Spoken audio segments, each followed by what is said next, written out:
మేము కూడా అప్పటి రోజులు గుర్తు చేసుకుంటూ సినిమాకైతే వెళ్ళిపోతున్నామండి. మాకున్న ఆత్రంతో అరగంట ముందుగానే థియేటర్కి అయితే వచ్చేసాం.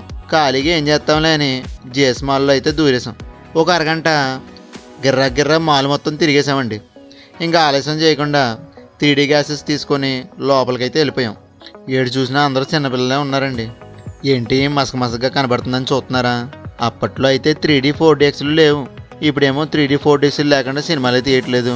మధ్యలో ఇంటర్వెల్లో అలా బయటకు వెళ్తుంటే నా ఫేవరెట్ అయిన బాస్కిన్ రాబిన్స్ ఐస్ క్రీమ్ అయితే కనిపించిందండి. సరే అని ఒక స్కూప్ అయితే తీసేసుకున్నానండి. సినిమా అయితే సక్సెస్ఫుల్గా కంప్లీట్ అయిపోయిందండి. రివ్యూ విషయానికి వస్తే నాకైతే ఓకే అనిపించింది. మరి అంత సూపరో కాదు, మరి అంత వస్టో కాదు. విజువల్స్ అయితే సూపర్ ఉన్నాయండి. ఎందుకు లేదు, నీలో సింహాల కన్నా పెద్దవైన ఏనుగులు ఉన్నాయి, బలమైన అడవి దున్నలు ఉన్నాయి. మన బాబులకే బాబు మహేష్ బాబు వాయిస్ ఓవర్ అయితే చాలా కొట్టేశారండి. బ్రహ్మానందం గారు అలీ గారి కామెడీ అయితే బాగుందండి, ఎంజాయ్ చేయొచ్చు.